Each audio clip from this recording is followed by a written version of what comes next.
So we're into the full swing of things now, with the second episode of Season 5 having just dropped a short time ago.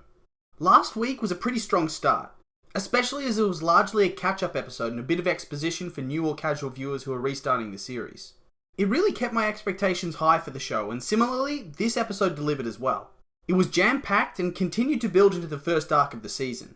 So, just before I jump into my review of another awesome episode, I just want to make it clear I have read the manga. And despite there being some significant hints at later plot developments in the story, I'm going to purely judge the story based on what we've seen so far and not get caught up in comparing the manga and anime, so anime onlys can watch this too. So, without further ado, let's dive straight in.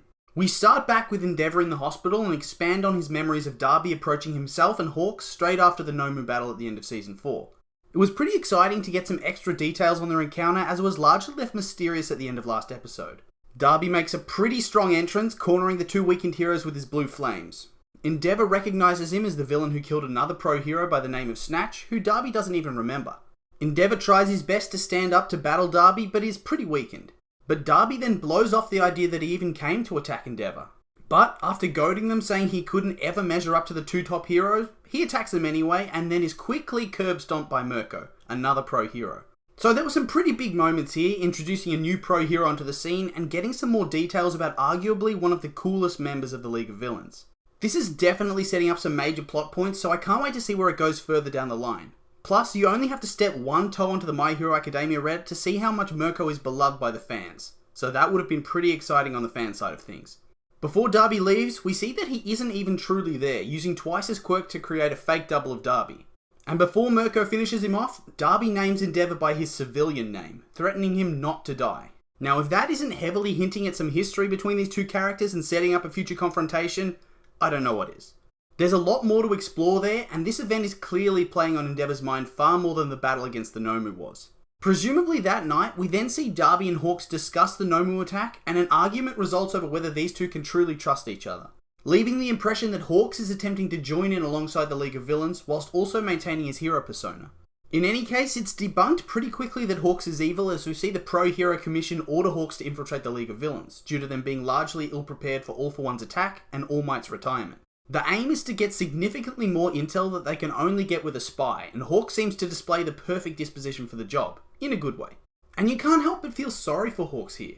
Despite knowing that what he's doing is for the best for the heroes and civilians, you can clearly see that he feels a tremendous amount of guilt for what happened to Endeavor with the crazy Nomu battle. When he accompanied Endeavor leaving the hospital, we get more of an insight into his character, showing that he set up excuses in case there was an attack against him and Endeavor.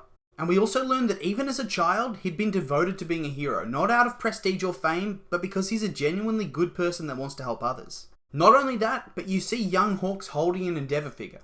To have him offer up his favourite hero as bait is a pretty big burden to bear, and he can't even tell him. It's a really great start to the season, and his story at the very least. And it makes me want to see more of his character going forward. The episode then turns to a tense, but at times, seriously funny scene, where Endeavor arrives home to his 3 children who have waited for his return. We see that Todoroki was allowed to come and visit, with Aizawa waiting outside for him to finish. And pretty much the only reason I'm bringing this part up is for the moment where Aizawa and the cat are outside together. It was such a silly but gloriously funny moment. It was so minimal, but it added to the episode and his character, and I really loved it. And we followed this up with the ultimate justice of Todoroki commenting on his dad's fresh scar with a glare that could cut through to your very soul.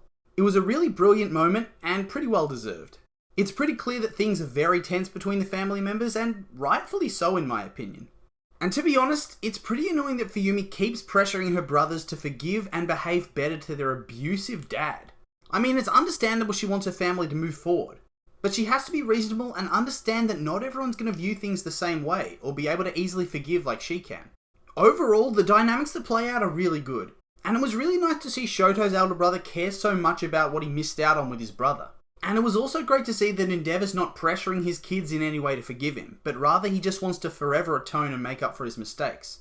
There's growth shown in almost every character and strength in all of them, and it's really well written and shown in a great way. And I think it was paired really well with the news coverage on opinions on Endeavor changing as he fills the hole left by All Might. I also like that you can see that Endeavor is changing as a hero and as a person, but there's still a lot of room left to play out in his personal life. And just like Shoto, I can't wait to see how it's all going to play out and how all of them move forward going forward in the story. And finally, we return to Midoriya at last, who returns to his room after what seems to have been a pretty extensive training session. We see a vision of himself alongside the previous One For All users, now known as Vestiges. Most of them are clear and visible, and we even see a golden version of All Might, but he isn't fully fleshed out, probably because he's still alive. There are also 2 other users who are singled out as being separated from the others and covered in a completely different aura for some unknown reason. Similarly, Midoriya's whole body is covered in a dark green aura apart from his eyes and right arm. And then suddenly, the previous users all disappear, and we're left with a retelling of the origins of All For One and his brother, One For All. All For One attempts to manipulate his brother into believing that taking away quirks and giving away quirks can be a good thing.